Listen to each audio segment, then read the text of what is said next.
নমস্কাৰ বন্ধু বান্ধৱীসকল আজি আপোনালোকৰ মাজলৈ লৈ আহিছো পৰীক্ষা হলত ব্যৱহাৰ কৰিব পৰা কেইটামান টিপছ আৰু ট্ৰিক্স আশা কৰো আপোনালোকে ভিডিঅটো ভাল পাব এই টিপছ আৰু ট্ৰিক্স কেইটা ব্যৱহাৰ কৰি আপোনালোকে পৰীক্ষা হলত হোৱা সময়ৰ নাটনি দূৰ কৰিব পাৰিব আৰু লগতে মেক্সিমাম এটেম্প কৰি অধিক নম্বৰ পাবলৈ সক্ষম হ'ব তেনেহলে আহক ভিডিঅটো আৰম্ভ কৰো বন্ধু বান্ধৱীসকল আপোনালোকৰ প্ৰথম কাম হ'ব আপোনালোকে দিব ওলোৱা পৰীক্ষাটোত কিমান নম্বৰ আহিব আৰু তাৰ বাবে নিৰ্ধাৰিত সময় কিমান দিয়া আছে আপোনালোকে ইয়াৰ পৰা উলিয়াব পাৰিব যে এটা কোৱেশ্চন কৰিবৰ কাৰণে আপোনালোকে কিমান সময় পাব আপোনালোকৰ পৰীক্ষাত ধৰা হল আহিব 100টা প্ৰশ্ন সময় দিয়া আছে 2 ঘণ্টা তেন্তে আপুনি এটা কোৱেশ্চন কৰিবৰ কাৰণে এভাৰেজ পাব 1 মিনিট 20 সেকেন্ড কিন্তু আপোনালোকে ভালদৰে জানে যে সকলো কোৱেশ্চন কৰোতে 1 মিনিট 20 সেকেন্ডৰ প্ৰয়োজন নহয় কিছুমানত বেছিকৈ লাগিব যেনে মেথছ আৰু ৰিজনিং আৰু কিছুমানত কম লাগিব যেনে জেনেৰেল নলেজ এতিয়া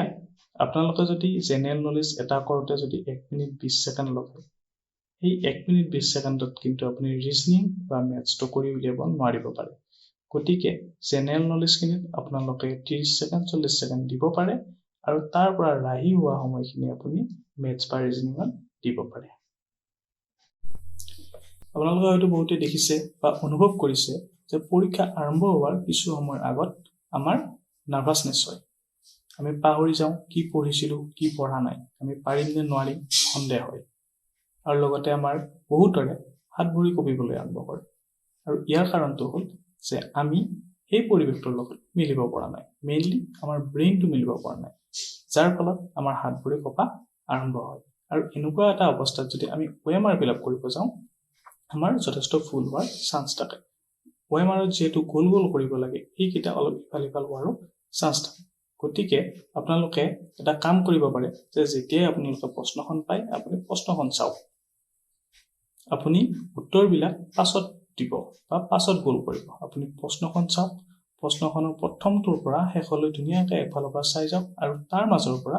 যিটো আপুনি শুদ্ধ বুলি ভাবে সেইটো আপুনি টিক দি যাওক এফালৰ পৰা 1 2 3 কৰি কোনোবাটো যদি নোৱাৰে সেইটো স্কিপ কৰক আৰু এনেকৈ কিছু সময় আপুনি প্ৰশ্নখন চোৱাৰ পাছত আপোনালোকৰ ব্ৰেইনটোৱে সেই পৰিৱেশটো একচেপ্ট কৰি ল'ব আৰু এটা কমফৰ্টেবল জোনত গুচি যাব যাৰ ফলত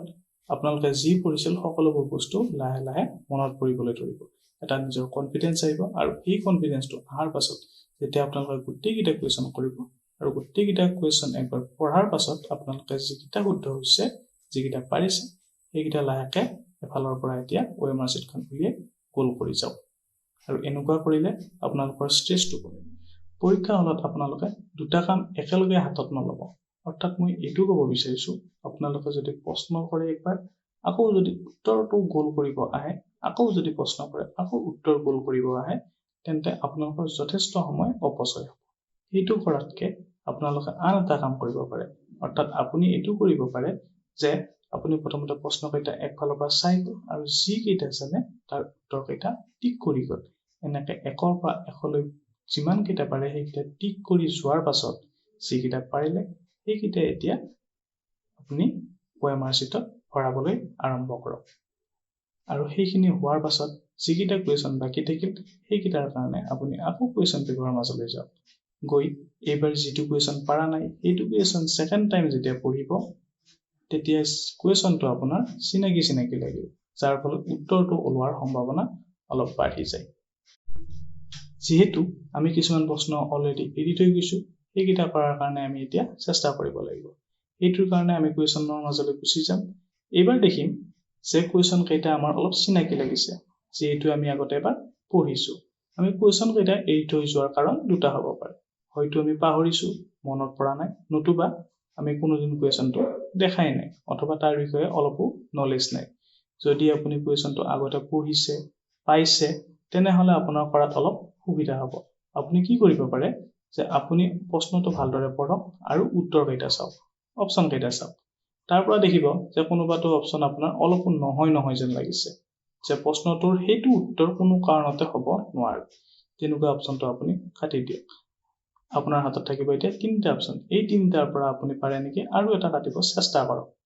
আৰু এনেকুৱা কৰাৰ ফলত আপোনাৰ হাতত থাকিব দুটা অপশ্যন। এই দুটা অপশ্যনৰ ভিতৰত আপুনি যদি যিকোনো এটাও টিক কৰে তেনেহ'লে আপোনাৰ উত্তৰটো শুদ্ধ হোৱাৰ পাৰ্চেণ্ট 50%লৈ বাঢ়ি যাব। যিহেতু পাৰা কুৱেশ্যনখিনি আপোনালোকে অলৰেডি কৰিলে, পাহৰাখিনি এলিমিনেশ্যন মেথড ব্যৱহাৰ কৰিলে, আৰু বাকী থাকিল লাষ্টত নোৱাৰাখিনি, যিখিনি কুৱেশ্যন আপুনি কোনোদিন দেখা নাই, কোনোদিন কৰা নাই, কিন্তু সেইকেইটা আপোনালোকে কৰিব লাগিব যিহেতু নিগেটিভ মাৰ্কিং নাই। গতিকে সেইকেইটা কৰাৰ এটা ট্ৰিক আছে, আৰু এই ট্ৰিকটো হৈছে পৰীক্ষাৰ একদম শেষ ভাগত ইউজ কৰিব লাগে। এনেকুৱা নহয় যে আপুনি জানে তথাপিও সেই ট্ৰিকটো ব্যৱহাৰ কৰিব। এই ট্ৰিকটো তেতিয়াহে ব্যৱহাৰ কৰিব যে আপোনাৰ আৰু প্ৰশ্নটো পঢ়িব সময় নাই, উত্তৰ উলিয়াব সময় নাই। গতিকে এনেকুৱা অৱস্থাত আপোনালোকে এই ট্ৰিকটো ব্যৱহাৰ কৰিব পাৰে। আপোনালোকে কি কৰিব, যিকেইটা প্ৰশ্ন বাকী থাকিল, ধৰা হ'ল 15টা 20টা এইকেইটা কুৱেশ্যন বাকী থাকিল, এইকেইটাৰ বাবে আপোনালোকে যিকোনো এটা অপশ্যন চিলেক্ট কৰি ল'ব, বি বা চি। এ আৰু ডি নালাগে, বি বা চি। বি আৰু চিৰ ভিতৰত আপোনালোকে যিকোনো এটা বাছি ল'ব। বাছি লৈ যিকেইটা পৰা নাই সেইকেইটাত এই দুটাৰ ভিতৰত এটা বহাই দিব। আপোনালোকে যদি বি বাছি লয় তেনেহ'লে বিটো বহাই যাব, আৰু আপোনালোকে যদি চিটো বাছি লয় তেনেহ'লে চিটো বহাই যাব। কাৰণ ইমান দিন পৰীক্ষা দিয়াৰ পাছত মই এইটো বুজিলো যে অপশ্যন কেইটা বেছিভাগ বি আৰু চিত সোমাই থাকে, এ আৰু ডিত কম সংখ্যক সোমাই থাকে। গতিকে আপোনালোকে যিহেতু কুৱেশ্যনটোৰ উত্তৰ অলপো নাজানে কিন্তু কৰিবই লাগিব, সেয়েহে আপোনালোকে বি বা চি দিব পাৰে। এইটোৰ একো গেৰাণ্টি নাই যে ইয়াৰ পৰা যে এইকেইটাৰ ভিতৰত আপোনালোকে নম্বৰ পাব, কিন্তু কথাটো হ'ল যিহেতু কৰিবই লাগিব, গতিকে আপোনালোকে বি বা চি অপশ্যনটো দিলে অলপ পাৰ্চেণ্ট বঢ়াৰ সম্ভাৱনা আছে। অসম চৰকাৰ আৰু ভাৰত চৰকাৰৰ বিভিন্ন পৰীক্ষাবিলাকত অৱতীৰ্ণ হোৱাৰ পাছত যদিও সেইবিলাকত বেছিভাগত অসফল হৈছোঁ, কিছু সংখ্যক সফলো হৈছোঁ, তাৰ পৰা কিছু অভিজ্ঞতা লাভ কৰিছোঁ। এই অভিজ্ঞতাৰ ফালৰ পৰা আপোনালোকৰ ওচৰত এই ভিডিঅ'টো আগবঢ়ালোঁ। যদি আপোনালোকে ভিডিঅ'টো ভাল পায় তেনেহ'লে লাইক শ্বেয়াৰ কৰিব আৰু চেনেলটো ছাবস্ক্ৰাইব কৰি দিব। আপোনালোকে ভালদৰে পৰীক্ষা দিয়ক, আপোনালোকৰ কষ্ট সফল হওক। ধন্যবাদ।